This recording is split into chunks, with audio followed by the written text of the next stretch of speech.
so excited for you to listen in on this conversation about being mixed Filipino. So I am interviewing or having a conversation with my brother Brian and his friend Freedom.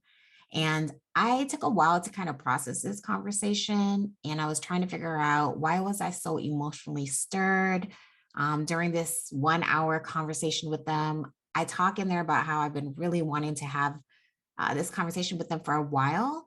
But during the conversation, even afterwards, I was feeling a whole lot and I wasn't really sure what it was. And so before we get started, I just wanted to quickly share the gem that I got that I hope will really be just beneficial to a lot of you that have, multiracial, biracial, mixed race identities. And that is, as I was processing the fact that me and my brother grew up in the same household, in the same communities, I was trying to figure out why was he able to feel so much more connected with his Filipino identity and what I thought was embraced by the Filipino community, because I personally have known that I have had a resistance to that part of my identity, that I have felt disconnected, and that I really blame that on my childhood experience of feeling like I had been made to be not Filipino enough by the comments that I shared, the eyes, the looks, the experiences that I had interacting with other Filipinos and other just feeling out of place, which I talk about in the video. But afterwards, I was realizing that I haven't healed enough from this thought process, that even as much work that I've done in reclaiming my identity and embracing my multiracial identity, that I still had this anti-Asianness within me because of this experience of not feeling like I belonged in the Filipino community. And that is what I call a ugly untruth. Although it is very real what I experienced as a child, it is not a true statement. And part of the healing process and getting clear on your identity is getting an understanding of where you have formulated stories that are not really true. No one really blatantly told me that I was not able to be a part of the Filipino community. But it's just not true that I'm not Filipino enough. And I am Filipina. And that is half of who I am. And I should be proud of that. And I need to be more embracing of myself and believing that what is true is that I belong in the Filipino community. I am a Filipina. I am proud to be one.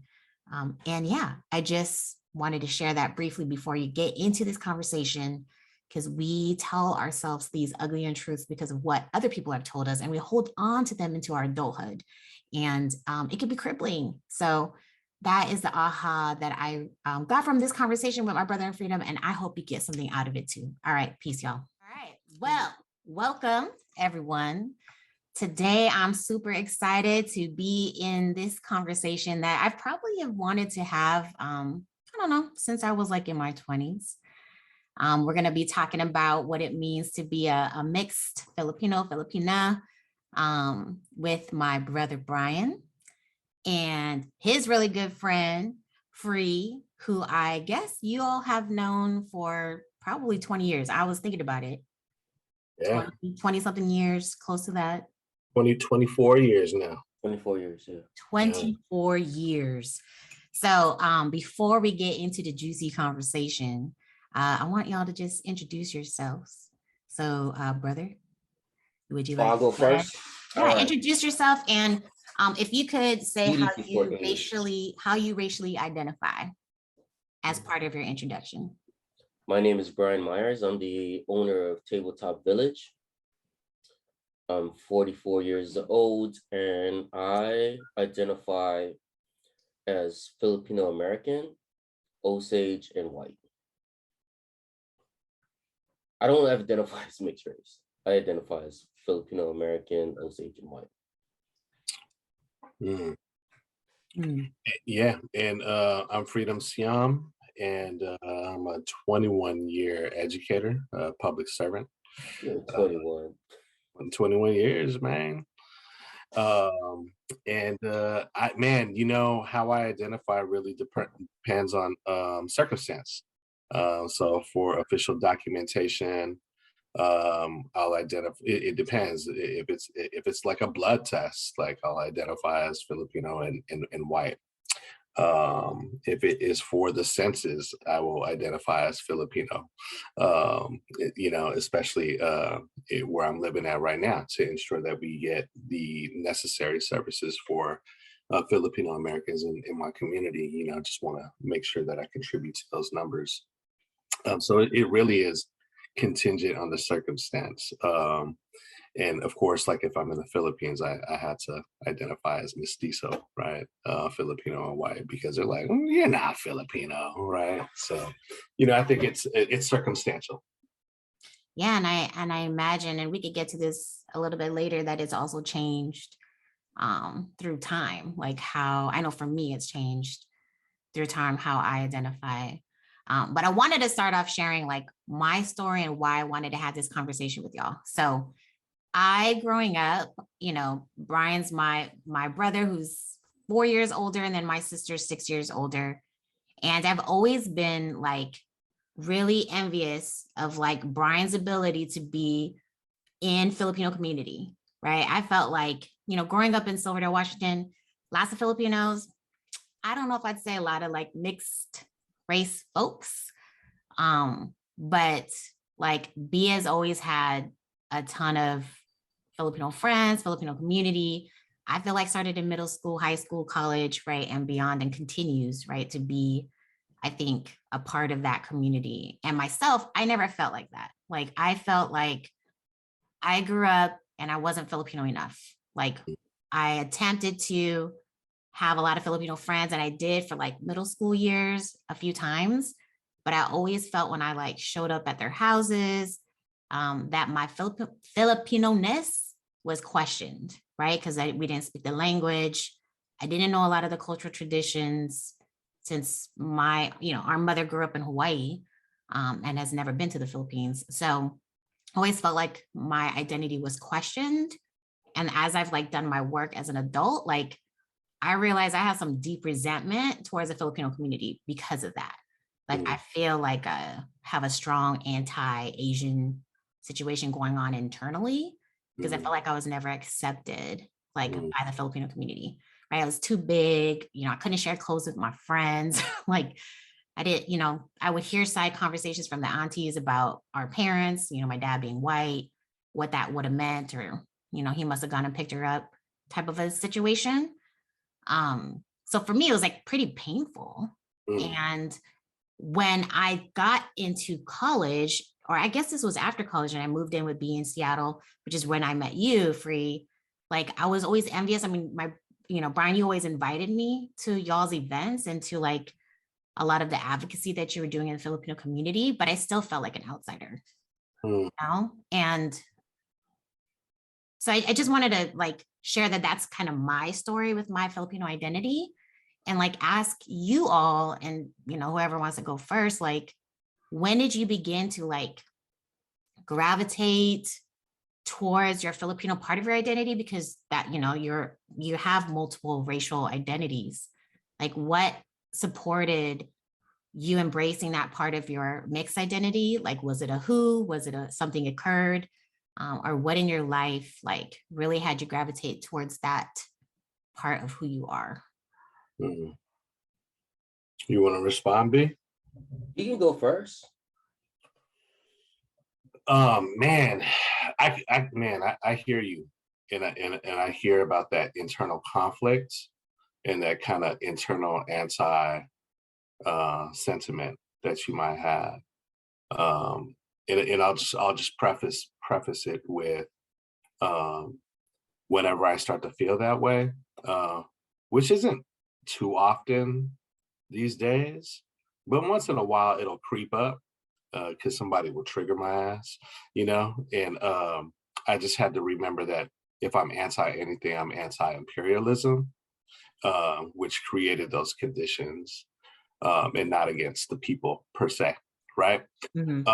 So with that said, like in terms of identifying as Filipino, like I would say that like I've been fortunate in many ways that I didn't have a lot of questions as a child in my formative years, right?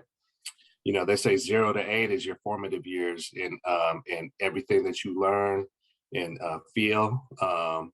Everything after that is just an exponential, manifestation of what you've learned from 0 to 8.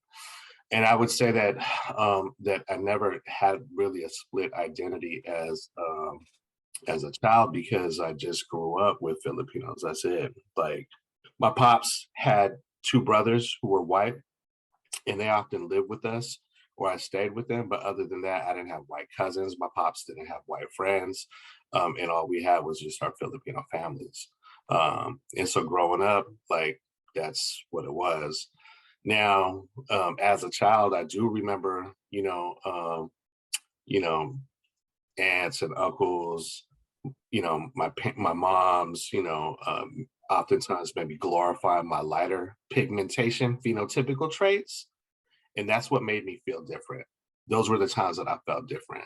And that's when I felt like, and that's when I began to question, I would say at a very early age, like, why is there a hierarchy in terms of phenotypical traits? If you're dark, like, why are you like, why is it that I could become a movie star in the Philippines? You know what I'm saying? And so, but it wasn't until like high school when I started to question my identity because like the cats that I went to high school with were like, "You're not Filipino," and they were, they weren't people I grew up with, and so I often that this is in the period of early '90s gang banging, like fools be like, "Man, fuck you, white boy," and shit like that, and so it wasn't until then that I started to question what I was, but I think ultimately I decided what I was, and determined that, I'm part of the Filipino American diaspora, and that's what I am. And I am also white. There's no question about it. But I think a conversation with Uncle Fred years ago, Uncle Fred Cordoba, who was a great historian of Filipino American experiences here in the United States. Like just conversations with him and Auntie Dorothy were like really validating in terms of our experience, as Filipinos in the diaspora, as Filipinos in America. And so at that point, when I started college, I didn't have a question in terms of who I was. And I also didn't have a question in terms of like where I wanted my contributions to be. Mm. Mhm. Thanks, Free. Damn. I think, just one more thing too, is just like I also had like, I had some good training from a lot of mentors in the Black community. And also just my through my studies and research about self and our community, and just looking at the history of Black folks in America, and looking at actually also Native folks in America in this blood quantum question, right? Or the brown paper bag tests of old. Like those are to understand that those are structures that are put in place to maintain white supremacy, right? Supremacy. And so I had to erase this conflict that I had within myself because I knew that was part of a white supremacist system that we live in. Mm. Mhm. Why Break you it down, B. why you say Damn. damn? What's that? He said damn, why? Should have went first. No, you gotta be. I think you got a dope story, bro. Especially like I think growing up in Hawaii makes up for a lot of your identity and composition, right? So It does. yeah, you should speak on that. Yeah. So we grew up in Hawaii where and I think I've over time have like tried to unwind why my family is different than I think a lot of other families. And then when looking at the Filipino families of my junior high and high school, and then how I transitioned into being more, or learning and taking in the Filipino identity in college, and then where I transitioned out of college and where I'm at now. Like I continue to go back and look at like my grandparents and like my family of that era, and how like so much more advanced I feel like they were in being multiracial, like how they were so far ahead of the times, right? Like Filipinos marrying Hawaiians or Filipinos marrying Japanese um, was so different that even my parents, like my mom marrying a white guy, my aunts marrying Chinese, Japanese, like um, brings us to where we are today. And I feel like I didn't learn that until like I was out of college.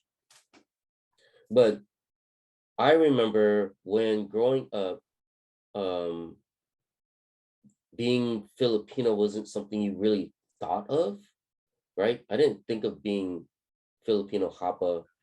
Actually, when I was young and we went to private school, I just felt being poor.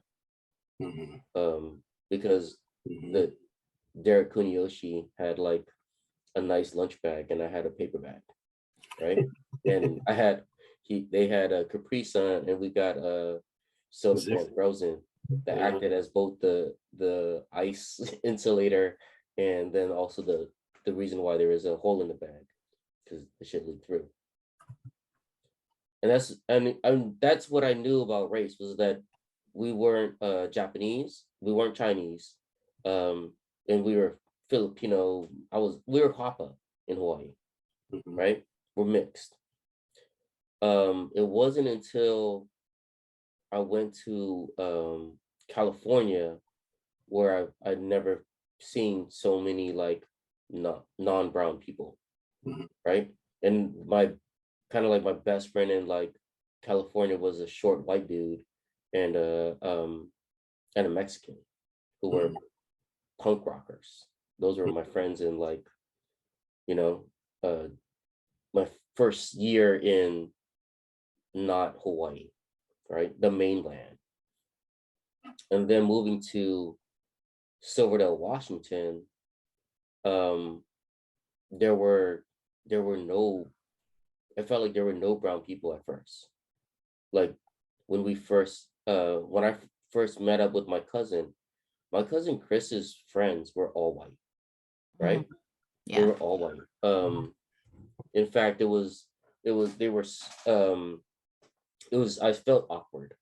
Like even saying hi to like those people didn't seem the same way as it did when I was, with my friends in Hawaii. It wasn't until I met the other Filipinos that were all from the Navy, and there were some from Hawaii also through the Navy, but I felt like they looked and acted more like me because there were no people from Hawaii, right? There was no like local folks. And so I congregated and spent most of my time with them and those families, right? And do you feel like you were all always through- accepted? You were always accepted by No, those I was families? never. I felt like I was the biggest outsider of those families because those families were primarily Navy, where my dad was not Navy. My dad was a civil contractor, even though he came from Navy Pearl Harbor, right? But he was the white guy in my family.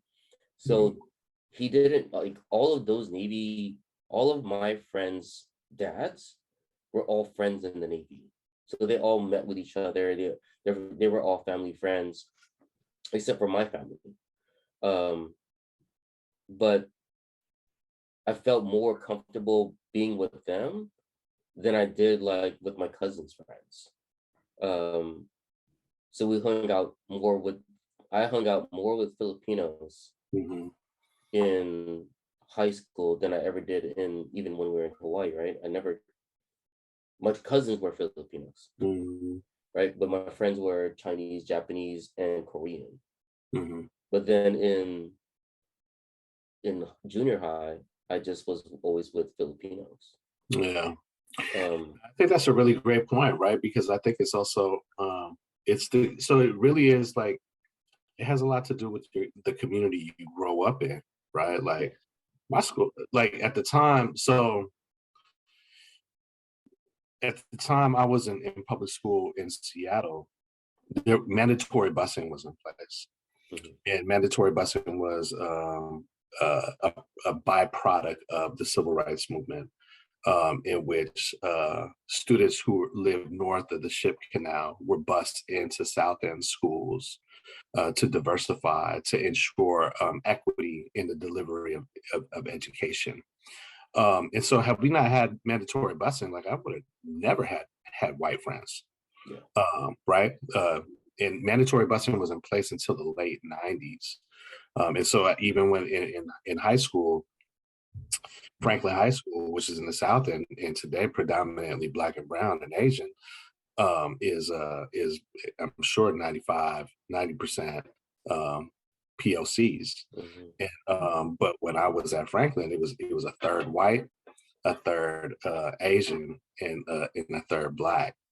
And of course, sprinkles of like at that time growing up, man, there weren't a lot of Latinos in Seattle, right? Man, you could count them on two hands or all phalanges, you know. mhm, But other than that, there weren't a lot of Latinos at that point in time. And so, like, who you gravitated towards was typically like who was in your neighborhood or in your community. And so, I just remember, through middle and high school, I just kicked it with Filipinos. And in high school, though, because I was in a particular track program, which I was able to opt into, which allowed me to stay at my home school. Because if I did not, they would have bused me to Ballard High School, and I wasn't trying to catch the 48 all the way up to Ballard from the South End. Um, but that program was actually specific for the white kids who were being bused in from the North End to the South End, and so they got tracked into this program. So they essentially were attending a separate school within Franklin High School. I was in that program. I was like one of like 10 kids from the South End and Beacon Hill who were in that program, who actually, and then out of those 10 folks who were in the program who completed it within 4 years, I was like one of 4 or 5 of us. And but that's how I got white friends, was through the humanities program at Franklin High School. And I think, being mixed race, I don't even really like that term, but or biracial, right? I don't like any of those terms. But um, you know, being ethnically ambiguous, you get to move in different communities. That's a particular privilege that we have. You get to move in particular communities because they're like, man, I don't know if you want a bus or not. And I think that that's a gift that I've learned now as an adult, but I feel like it was not as a young person. Because as a young person, I think because people didn't know what to pin me, I Yeah, wasn't like yeah, necessarily welcomed in. Like you are different. There's something different about you. yeah, Or I'm exotic, or yeah, because I don't know what you are, I don't know how to act around you. yeah, So I think it is a gift now, and having traveled, like for sure, yeah. being brown eyes and brown hair, like I can be ambiguously local in a lot of different places. Yeah, I mean, because and that's the thing, and that's what colonization has done, is has produced a lot of people who look like us, Right. from various different like parts of the world. And so you could be a product of North Africa, you Mm. know, Tracy, mhm. like, or like, and you actually remind me of like phenotypically, you remind me of my sister, and they always mistaken her for being Mexican when she was growing up, Chicana, Yeah, that's what I get a lot. You get that too, B, right? Like Yeah, I I know, get like like having because I look left like the Guru from Silverdale. Blood In, Blood Out. La onda, bro. But the other thing I wanted to talk about was like, because you all met at Wazoo, right? Mhm. Go Cougs. And you both were in, was it FASA? What was the name of the Filipino and American Association. yeah, and for me, when I went to college, I didn't feel like I could go to a specific like to their Filipino, like anything. I didn't feel like there was one for me because being a multiracial individual, again, like when I go to these things, or like when I've been to some of the events afterwards, like Gabriella events and things that you all would host, you know, on Beacon Hill, like I still just never felt like, I guess, represented maybe is the right word. And I think it just continued to play on like me not feeling Filipino enough. You know what I mean? But I wanted to ask, like, what brought you into like FASA? Like, how did that like cultivate like your, you know, strength? Did it, I'm assuming it cultivated the strengthening of your Filipino identity, and a stronger bond to like community. You start on that one. Free brought me into FAFSA. No, actually, I think it was AJ. Oh yeah, that's right. Mm-hmm. Right. H Marvel brought me into FAFSA. Well, once I graduated from high school, and yes, I wasn't accepted by most Filipino parents because I didn't speak Tagalog, nor did I eat with a spoon. It wasn't until I learned to eat with a spoon and could learn a couple of words I could know when they were making fun of me, that like I identified as being Filipino. And then, so I went to the military after, right? I joined the Marine Corps after high school. So there were a few years between them that I wasn't in college. But since high school, I lived with Filipinos, right? Like my friends that we stayed with, that whenever we got apartments, were all Filipino.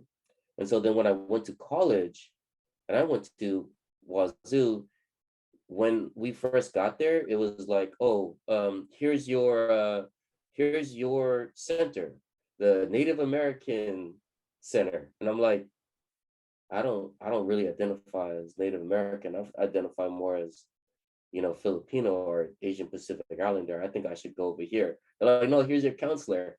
I was like, they assigned you somebody from the Native American Center? Yeah, because I put it on the application. Well, we're Native American too. We are, but they needed to boost their numbers, right? So they put in the Native American Center. Mm-hmm. And so then they're like, okay, well, and it was Paul at the time, right?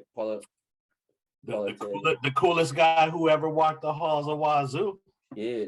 And then they're like, okay, cool. You get Kyle Funakoshi, is, you know, this Japanese dude. And then from there, you were my mentor. I think you were my mentor in college. Yeah. And so then you started preaching in my ear about being Filipino and identity theories, and making me read books about the diaspora of Filipinos. And I think it might have been the Miseducation, right, that I read, that like made me seek out like more historically where my identity, where it is that we came from, so that I could understand more. But until then, I just knew I was Filipino from Hawaii. Right? I was a Filipino from Hawaii and a mixed race. Yeah. So then it was like that research, you're like, oh shit, let me historicize the context of my mixed race identity, right? Yeah. Now I remember I come home from school, you be in my house reading my books. Yeah, it's like one of the only times I ever read anything. No, that was dope. That's actually where our friendship really began. Our brotherhood began, was just building together and reading together, and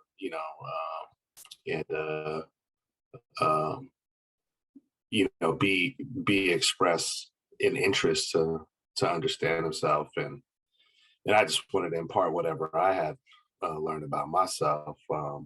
But in terms of like, you know, joining the Filipino American Student Association, that was 2 years after, 2 or 3 years after I had already started deepening my studies about myself. So I think, you know, there's so what's interesting is that my relationship to Bremerton actually precedes my relationship with B. And in fact, it was in '94. I was with some homies and we were at a party in B Town, and as we were leaving, some dudes rolled up on us.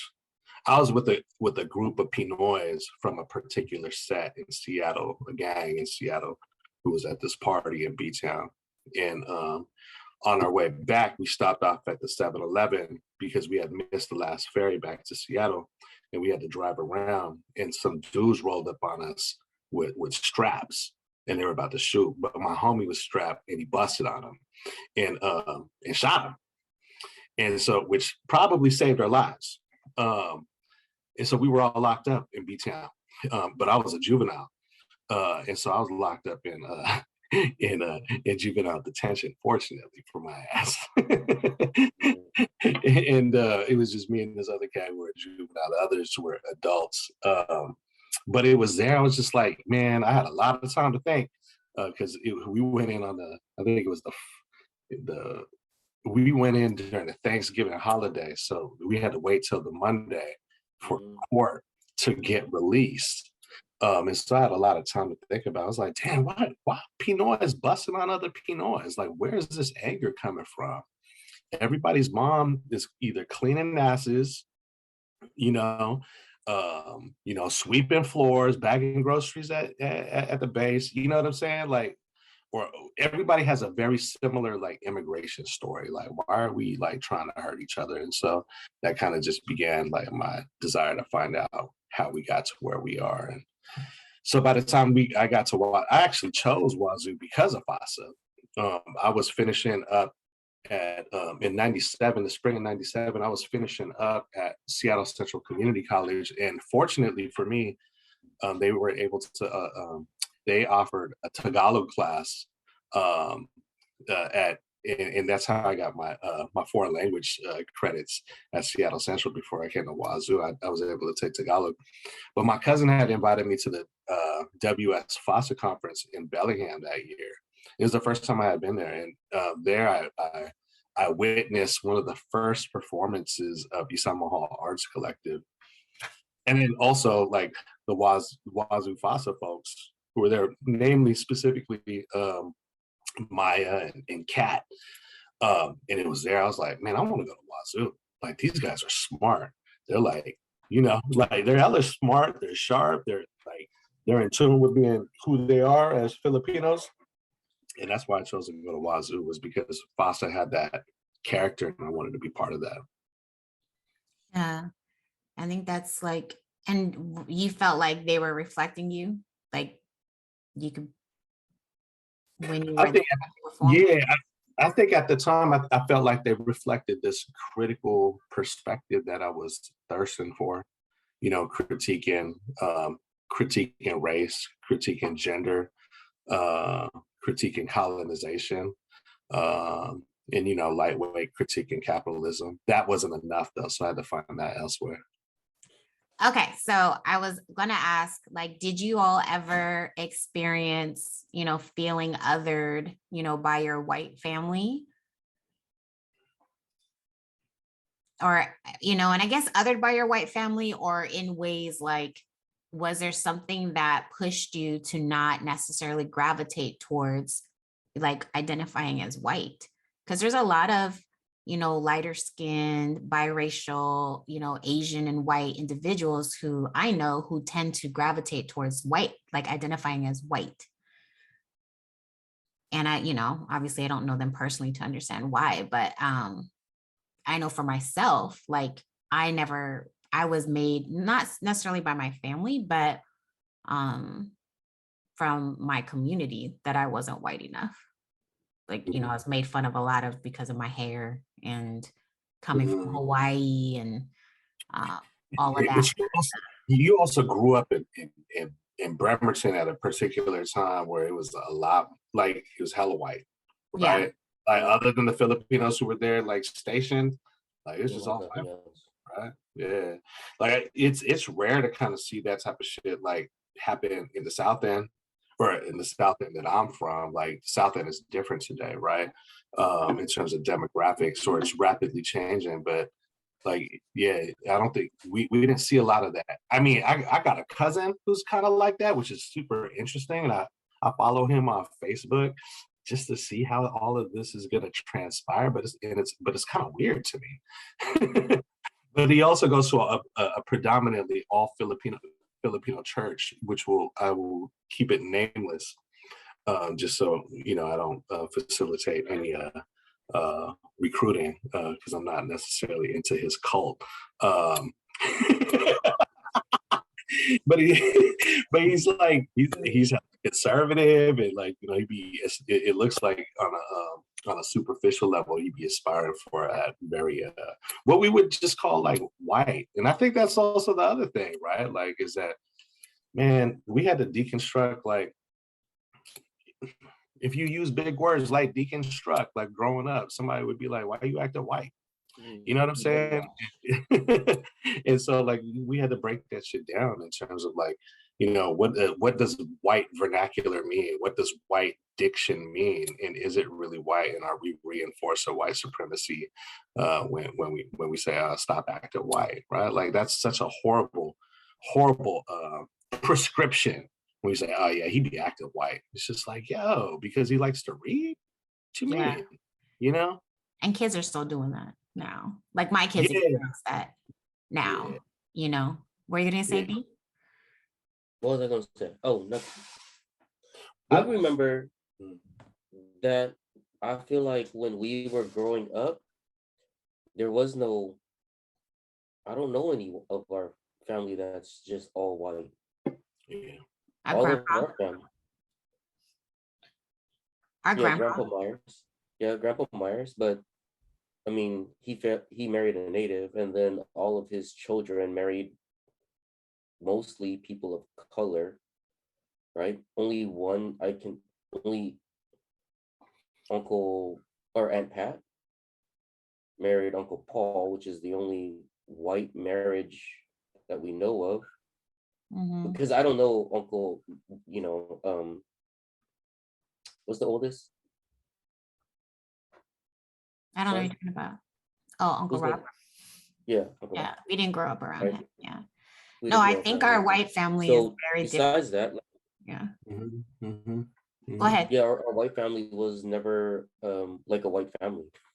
They were very white they were only they're not very white at all, because even my Aunt Pat's a quarter native. Yeah. Right? So, but I think our community, like, I think to Free's point, like, I think there's a huge difference between the South End and Silverdale, Washington. Like, I think the assimilation was much stronger, like where we grew up, because it was like pockets of brown communities in a predominantly white community. Yeah. Right. Absolutely. Yeah, that's why we got followed around at Macy's and Nordstrom's, or no, it wasn't even Nordstrom's, it was Bon Marché, right? And then to their credit, they created us as we were the brown folk criminals. So yes, we became that. Like, started to assume that identity, right? That they we got followed around so much, and we always got harassed by the security, that like I felt like even though none of us were actually poor, right? Just felt the need to. And it was because we hung out with the, so in Silverdale, right, there is Fairview and Olympic High School, right, which had more Filipinos than Ridgetop and CK High School. And if you were of the CK High School side, that means your family probably had more wealth and were newer to like Silverdale than the older families that lived in the Olympic Bremerton side, which were more they were there longer, I feel like. And so I remember being called whitewash in high school, because I went to CK High School and I spoke proper English. You were being called whitewashed by who? By other Filipinos? Filipinos who went to, the Filipino girls who went to Olympic high school, which caused the fights between like the rival high schools Mhm. at the time, right? It was also still Filipinos fighting Filipinos, Mhm. brown folks fighting brown folks. It was because we went to different rival high schools, and then we Mm. fought over women, Mm. right? That was primarily. Well, I know that, we're running out of time. So I guess I wanted to ask, like, yeah, I'm 40 now. So I've definitely like come to love and embrace like my multiracial body experience, identity. And so I always identify that way, but it hasn't always been that way. So I'm just like, how would you suggest, or what would you suggest to Filipinos that are organizing, Filipino events, um, how they could like ensure someone like me who like especially young people that are like possibly in identity crisis, which I felt like I was in, like to ensure that they felt included Mhm. and not excluded. This, as I'm leaving my current position as the supervisor of the History, Social Science, and Ethnic Studies Department of the San Francisco Unified School District. This is actually my last week. Actually, I'm done for the year, but I'll be getting my last paycheck for this week. Um, but one of the components of ethnic studies is personal narratives, and to ensure that each individual's personal narratives are heard. They're written and heard, right, by other people. And so I think, when we're talking about our kids, our nieces, our nephews, the children in our community, like I think it's really important for us to validate their narratives, their stories, because if not, then then they continue to question, right, into their 30s and 40s. I get those. I still get those moments, Tracy. So like, hope you don't beat yourself up for still questioning yourself at times. I still have those moments, especially when I'm at the Philippine embassy to renew my passport. And like I'm there. I don't speak Tagalog or my mom's dialect, Ilocano, but I'm a birthright citizen. In the diaspora, I'm a righteous citizen of the Philippine nation. A dual citizen as well.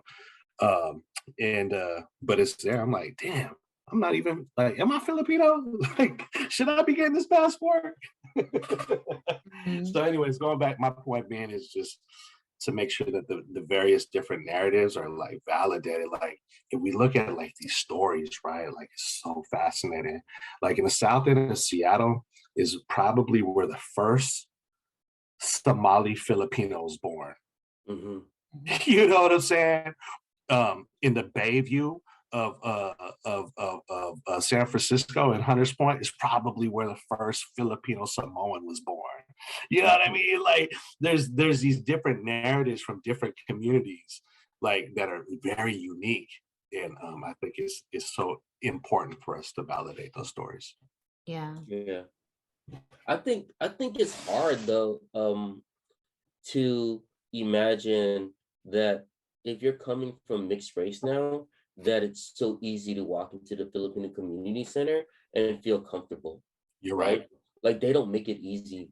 You're Like right. I'll be honest, Filipino Community Center of Seattle has always been hard to walk into. Even Hell when yeah. we were all into trying to do things for the Filipino youth, Yeah. like we were trying to help, and they were trying to be like, we don't want your help, nor do we think we need it, and nor do we want you here. And now that we're in our 40s, they're like, when are you gonna come help the Filipino community? I'm like, when you guys are gone, Yeah. right? And I would say that's one of it. Like, as young people in your 20s, 30s, and 40s, like you at some point go into those places where you have already felt rejected, and then go claim your space, Hell because I yeah. think that's what we need is Hell at some yeah. point, if those like the future generations who all are going to end up looking like us, um want space, we would have to kind of remove the older folks who like still have that, you know, like it's you're not Filipino unless you speak Tagalog. You're not Filipino unless you were born in the Philippines. And then it's kind of like our responsibility to say, nah, this is our space and we are Filipino. And it's because of y'all that we're here anyway, you know, and let us have our space back so we can make it and prepare it and make it ready for, you know, the multi generations of mixed mixed mixed, you know, folks that are gonna become here, because that's what's on the way. But you still go to, if you go to FCC Seattle right now and go into their office and you see who's in charge and who's on the board and who like runs it still, like they're 70-year-old retirees. Mhm. Mhm. I think it's, I mean, I think that's, yeah, I think that's great advice, because I think of my children and, you know, I think about that anti-Blackness that I think exists in the Filipino community, especially like you're saying, like the older generation. Um, and how like just, you know, having Ayana and talking to other like mixed Black youth that show up physically more Black, like people identify them as Black, like they feel like totally, you know, invisible to their other parts of their identities because they don't look right like they're Filipino, but they have such a deep desire to like want to be rooted in their various identities. Like they want to learn, like she wants to learn about her Filipino identity, right? But I don't think anyone will ever look at her. And even though she's mostly grown up around her, you know, brown side of her family, like I don't think they'll look at her and ever be like, oh, you're Filipino. You know, she has to make sure, like you said, Brian, like she has to make sure to tell them. And she has to be so committed to like actively wanting to seek that out versus it coming to her, right? Or embracing her, or that Filipinos get represented as also looking Black, right? Like that representation like exists when Filipinos are being represented. We had to have a lot more confidence in who we are, and I think, you know, the best way to have confidence in who we are is really knowledge of ourselves and our history. But man, I love what B said in terms of like go into that space and claim that shit is yours. You know, the Filipino American Community Center of Seattle, like that's our space. Fuck that. You know, as much as they'll make us feel, and they have made us feel historically in the past, like not wanted, or we didn't belong, or we weren't good enough. Even when I was on the board, I was an elected official at one point on the board of the FCC, and it's just like I think at that point my mom got cancer, and I left the board, and I just wanted to be present with my mom at that time. But at the same time, I was like, I don't need to be here. These guys are corny, you know. Like they really, it's a and not. I don't want to paint them all with a broad stroke. There's some amazing individuals that I really love who extended themselves. Like Auntie Mirna was really good to us, um, and Auntie Ruby was really good to us as well. There was some. I think Auntie. The president, Auntie Alma, in general, she was good to us. But the other folks, Uncle Dado, who was there, like, so I don't want to paint them all with the broad stroke, but in general, like, you know, they didn't really welcome us, you know. Yeah. So we just got to claim that space and keep claiming it and just know who you are. Yeah. And I think to do the same in like as professionals, right? Like when you're out there in the world and you got a professional job as a HR person of a school district, like you should be out there and find those Filipinos and find those like multiracial Filipinos and be like, what you know about being Filipino? Oh, you don't identify? Well, but you are? Well, shit, what you need to know? Like, how do I help you? Like, how do I help you get involved in your community? Like, right? I mean, even here, you can be a small business owner, right, and still talk to the Filipinos and the mixed races that come in. And then, man, I found out that so many of my customers are Filipino. I don't even know. Yeah. I'm like, oh, you're Filipino? Oh, Yeah. damn. Shit, Man. let's talk. Case point, I ran into last year. I stopped. I was no longer the principal of Balboa, but they had invited me to their 1 week long preparation for the new school year, and I led an Islam Bagsak activity. And afterwards, this real dark Kayumangi brother rolled up on me. He was like, "Man," he was like, "Thanks for sharing." He was like, "I'm mixed Filipino and Mexican, but man, my parents never wanted me to know who I was as a Filipino." And I was like, "Man," like B said, I was like, "Man, what you need? Tell me." And I connected him with some comrades, teachers who were at the school. And I was like, "Man, you need to connect with these folks, and you'll learn a little bit more." He grew up in Sacramento, and so, but yeah, man, whatever, like, yeah, we got to support folks exploring, who they are, and yeah, it's a beautiful struggle. Yeah. And I think what's unique for every individual is whether or not that part of them got loved on. You know what I mean? Like whether or not you had access to family, whether or not you had access to community, whether or not, Hell yeah. yeah. And so when you finally have that taste of it from, bumping into somebody or going to a show or Yeah, whatever it is, it like starts to fuel this need and desire. So, yeah, man. My nieces and nephews, they're mixed. They're mixed with Filipino, Vietnamese, Mien, and white. And so like, but who spends the most time with them? In many ways, it's my mom. Mhm. And so they really identify as being Filipino, although they're hella mixed with hella different shit. You know what I mean? So, yeah, it does have a lot to do with how you're nurtured and cultivated. yeah.